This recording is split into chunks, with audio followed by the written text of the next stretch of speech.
नमस्कार, आपण पाहत आहोत फास्ट 24 तास न्यूज. फास्ट 24 तास न्यूज मध्ये आपले सहर्ष स्वागत आहे. आपल्याला सगळ्यांना माहिती आहे की परवा पाचोरा आणि भडगाव मतदारसंघामध्ये म्हणण्यापेक्षा जवळपास जळगाव जिल्ह्यामध्ये अतिवृष्टी सदृश्य परिस्थिती संपूर्ण जळगाव जिल्ह्यामध्ये निर्माण झाली होती. त्यातल्या त्यात पाचोरा आणि भडगाव मतदारसंघामध्ये एका बाजूला हसू तर दुसऱ्या बाजूला दुःख, म्हणजे आनंद आणि दुःख असे दोघेही आपल्याला त्या ठिकाणी म्हणता येईल. आनंद ह्या गोष्टीचा की गेल्या अनेक दिवसापासून पावसाच्या प्रतीक्षेत असलेला शेतकरी हा पावसामुळे अतिशय सुखावलेला आपल्याला पाहायला मिळत होता. पण दुसऱ्या बाजूला ती जी अतिवृष्टी झाली त्या अतिवृष्टीमुळे भडगाव तालुका 61च्या 61 गावं हे पाण्याखाली होते अशी परिस्थिती निर्माण झालेली होती. मी गेल्या 25 वर्षापासून राजकारणात आहे.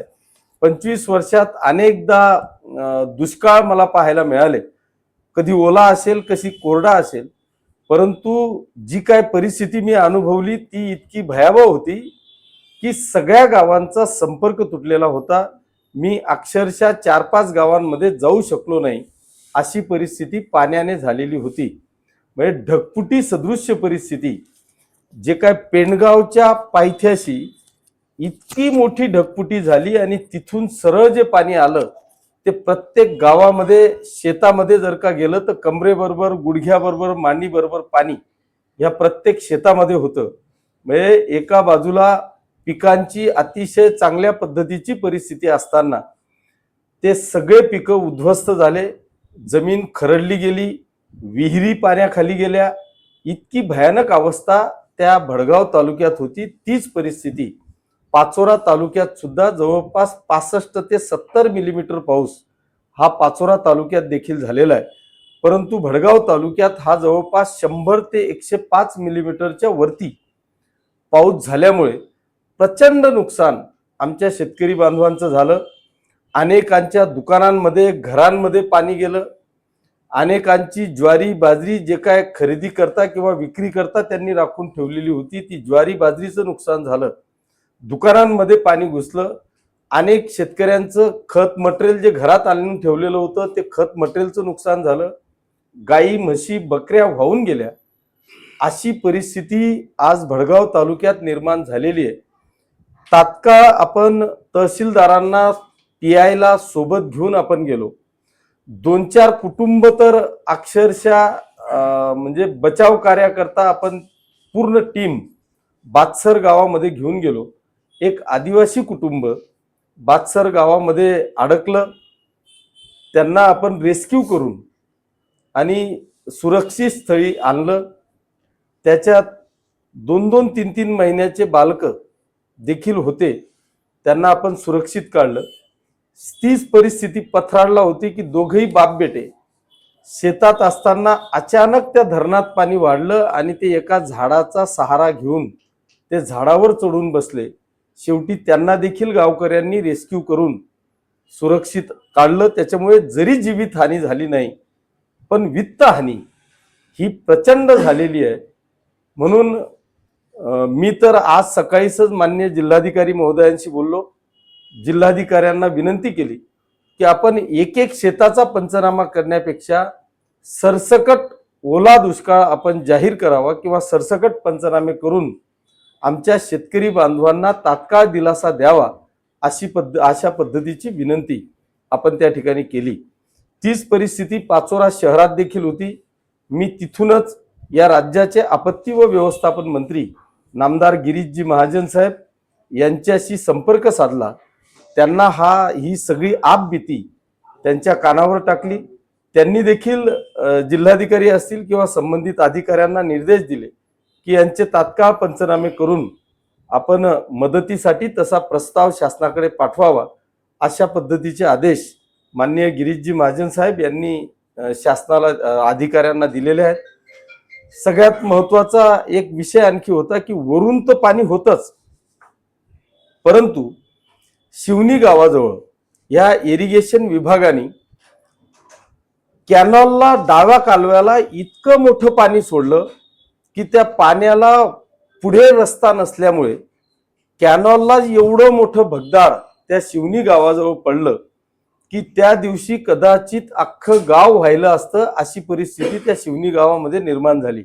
आणि तिथूनच मी माननीय मंत्री महोदयांना व्हिडिओ कॉल केला, त्यांना ती सगळी परिस्थिती दाखवली.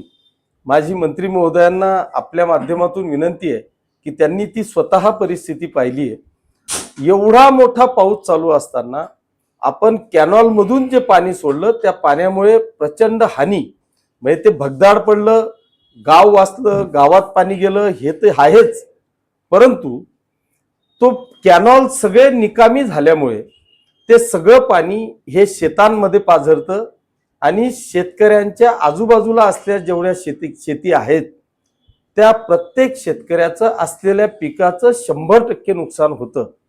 त्याच्यामुळे त्या कॅनॉलची तात्काळ दुरुस्ती व्हावी. थेट डावा आणि उजवा कालव्याचं माझ्या माहितीप्रमाणे टेंडर निघालेलं आहे, पण जे कोणी कॉन्ट्रॅक्टर असतील त्यांना तात्काळ दुरुस्तीचे आदेश देऊन ते कॅनॉल लवकरात लवकर दुरुस्त झाल्याशिवाय आता त्या कॅनॉलला पाणी सोडू नये. सोडायचंच असेल, कारण त्याला नदीला आपल्याजवळ जागा आहे. मला माहिती आहे की 100% धरण 98-99% गिरणा धरण भरलेलं आहे. त्याच्यामुळे त्यांना पाणी सोडणं जरी आवश्यक असलं पण ते कॅनॉलला न सोडता, कारण पुनर्भरणाच्या नावाखाली त्या कॅनॉलला पाणी सोडलं जातं.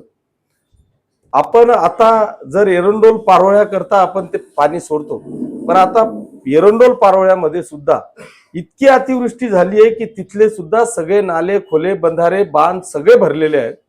त्याच्यामुळे आता त्या कॅनॉलला अजिबात पाणी सोडू नये. सोडलं ज्या दिवशी सोडायचंय तिथपर्यंत ते कॅनॉल दुरुस्त झाले पाहिजे, त्याच्याशिवाय त्याला सोडू नये. कारण तमाम शेतकरी बांधव त्यांची पिकं या कॅनॉलच्या पाण्यामुळे उद्ध्वस्त होतात. म्हणून माझी विनंती माननीय मंत्री महोदयांना आहे, जलसंपदा मंत्री आदरणीय गिरीश भाऊ महाजन साहेबांना आहे की आपण तातडीने ते कॅनॉल दुरुस्त करण्याचे आदेश द्यावे. आणि असे जे कोणी संबंधित अधिकारी असतील की ज्यांचं दुर्लक्ष त्या कॅनॉलकडे होतंय, की एवढं मोठं भगदाड परेपर्यंत त्या अधिकाऱ्यांना शुद्ध नाही, अशा अधिकाऱ्यांवर देखील त्यांनी कारवाई करावी अशी एक आग्रहाची मागणी या निमित्तानं मी करतो. आपल्या माध्यमातून सगळे जे पीडित शेतकरी आहेत, नुकसानग्रस्त शेतकरी बांधव आहेत, या प्रत्येकाला मी विनंती करतो की आपण काळजी करण्याची आवश्यकता नाही. आपल्यापर्यंत ह्या 2-4 दिवसात जी काही यंत्रणा आहे, मग आपला तलाठी असेल, मंडळ अधिकारी असेल, कृषी सहाय्यक असेल किंवा ग्रामसेवक असेल, यांची जी टीम आहे ही टीम लवकरच आपल्यापर्यंत पोहोचते आहे. ऑलरेडी पंचनाम्यांना सुरुवात केलेली आहे. 100% पंचनामे होऊन एकही व्यक्ती याच्यापासून वंचित राहणार नाही याची खबरदारी ऑलरेडी मी घेतलेली आहे. तशा पद्धतीचे निर्देश प्रांत तहसीलदार, BDO या सगळ्यांना, कृषी अधिकारी या सगळ्यांना आपण दिलेली आहे. त्याच्यामुळे मी नक्कीच या सगळ्या म्हणजे नुकसानग्रस्त शेतकऱ्यांच्या वेदना समजून 100% शेतकरी बांधवांना न्याय मिळेल अशा पद्धतीची ग्वाही व आपल्या माध्यमातून पाचोरा आणि भडगाव तालुक्यातील तमाम शेतकरी बांधवांना देतो. धन्यवाद. जय हिंद, जय महाराष्ट्र. आपण प्रश्न विचारू. मी जनता वसाहतचा प्रश्न तुम्ही जो सांगितला तो अतिशय योग्य आहे. मी आणि नगराध्यक्ष, आमचे काही नगरसेवक त्या वार्डातले स्वतः जनता वसाहतमध्ये त्या दिवशी परिस्थिती पाहिली की आपण जो नाला त्या गल्लीतून येतो, ती गल्ली ऑलरेडी खोल आहे आणि तिथून जो आपण नाला मागच्या बाजूने, जनता वसाहतच्या मागच्या बाजूने जो मोठा नाला आहे त्या नाल्याला आपण जॉईन केलेला आहे. परंतु पाणी एवढं होतं की तो मोठा नाला ह्या छोट्या नाल्याचं पाणी घेत नसल्यामुळे ते प्रत्येक घरांमध्ये ते पाणी गेलं. त्याच्याकरता तिथूनच मी व्हिडिओ कॉल करून माननीय गिरीश भाऊ महाजन साहेबांना ती परिस्थिती दाखवली आणि त्यांनी सांगितलं की मला तात्काळ आपत्ती व्यवस्थापनाचा प्रस्ताव तयार करून तू दे, आपण कुठल्याही परिस्थितीत तो नाला जो आहे तो सरळ आपण काढू. पण माझं असं मत आहे की तरी सुद्धा तो प्रश्न सुटेल असं मला वाटत नाही. म्हणून आपण व्यवस्था अशी करतोय की हे सगळं जे पाणी आहे हे जुन्या कच्च्या अंतुर्ली रस्त्याकडून थेट गाडगेबाबा नगर पासून येणारं ते पाणी आहे. ते पाण्याला खऱ्या अर्थाने डायव्हर्ट करण्यासाठी जे आपलं दैवयोग मंगल कार्यालयाच्या बाजूचा ते मसोबा मंदिराच्या बाजूने जो नाला जातो त्या नाल्यापासून त्याला रस्त्याने बाहेर काढून रेल्वे लाईन पासून आणून हनुमान नगरचा जो नाला आहे मोठा त्याला जॉईंट करण्याच्या संदर्भातली आपण एस्टिमेट तयार करतोय. भविष्यात अशी परिस्थिती उद्भवणार नाही याची काळजी आपण घेतोय. खरं म्हणजे आता त्याच्याकडे कोणाचं दुर्लक्ष झालं मला माहित नाही, पण माझंही म्हणता येईल की मागच्या काळात जारगाव हद्दीत असताना म्हणजे जो नाला आहे पुलाच्या लागून तिथे प्रचंड अतिक्रमण झालेलं आहे. तिथं दुकानं बांधले गेले, रीतसर म्हणजे कॉलम टाकून त्या नाल्यामध्ये दुकानं बांधले गेले. त्याच्यामुळे तो नाला जो नैसर्गिक नाला होता जिथून पाण्याचा प्रवाह हा डायरेक्ट हनुमान नगरला जॉईंट होत होता तो नाला ऑलरेडी कंजेस्टेड झालेला आहे. मागच्या काळामध्ये मला वाटतं बीडीओ म्हणजे 7-8-10 वर्षापूर्वीचा तो विषय आहे की बीडीओ न्यायालयापर्यंत ती गोष्ट गेली आणि त्याला कुठेतरी स्टे मिळाल्यामुळे तो विषय थांबलाय. पण निश्चितपणे याच्यावर आपल्याला कायमस्वरूपी काय मार्ग काढता येईल याचा प्रयत्न आपण नक्की करू. साहेब नागसेनगरचा जो पूल आहे तो जर मोठा केला तर त्याला काही पर्याय आहे का चांगला? नागसेन नगरचा पूल आपल्याला नडत नाही. म्हणजे जो काय आत्ता पूल आहे तिथून आपल्याला पाणी थांबत नाही. मोठा करून त्याला रोड कसा करणार? पाणी रस्त्यावर येतं त्यामुळे नाही, तिला प्रवाह आपल्याला नाल्याला तो जो पूल आहे ना तो पूल आपल्याला अजिबात नडत नाही. तो नडायचा म्हणून आपण त्याला मोठा केलेला आहे. आता याच्या पलीकडे मोठा आपण करू शकत नाही. नाल्यापेक्षा तो मोठाच आहे, त्याच्यामुळे त्याला दुरुस्त करायची आवश्यकता नाही. जो काय आहे अतिक्रमण ते हटवणे आणि अंतुर्लीहून तो रेल्वे पुलापासून त्या पाण्याला डायव्हर्ट करणे हा एकमेव मार्ग तिथं आहे. म्हणजे कारण इकडनं जे आहे नंतर घडले असेल, पण हा जो विषय आहे मला वडजीकडून पूर्ण पॅक होतं. मला जाताना मला जायचं होतं शिवनी खेडगाव तिकडे जिथे पाण्याचं बादसरला ते कुटुंब अडकलेलं होतं. तिकडे जाताना मला वडजीकडून येता येत नव्हतं म्हणून मी निंभोरा मार्गे पांढरच्या पुलावरून गावातून मी गेलो. पण त्यावेळेस ही घटना घडलेली नव्हती. कदाचित ती नंतर घडलेली असावी. हा, रात्री ती घटना घडलेली असेल तर निश्चितपणे आपण पोलीस प्रशासन असेल तहसील महसूल विभाग असेल त्यांना तात्काळ सूचना करून लवकरात लवकर ड्रोनद्वारे वगैरे मोहीम राबवली जाते. मात्र त्यांनी प्रशासनाने अद्यापर्यंत काहीच राबवले नाही आणि काही ग्रामस्थांचा आरोप आहे की तिथपर्यंत प्रशासन देखील पोहोचलेलं नाही. मला असं वाटतं की त्या दिवशी आम्ही दिवसभर पाण्यात होतो. आम्ही संध्याकाळी म्हणजे 4:30-5 वाजता जेवायला तहसीलदार असतील किंवा सगळे प्रशासन असेल, मी स्वतः 4:30-5 वाजता सगळ्या भडगाव तालुक्याचा मॅक्झिमम राऊंड मारून आम्ही घरी आलो.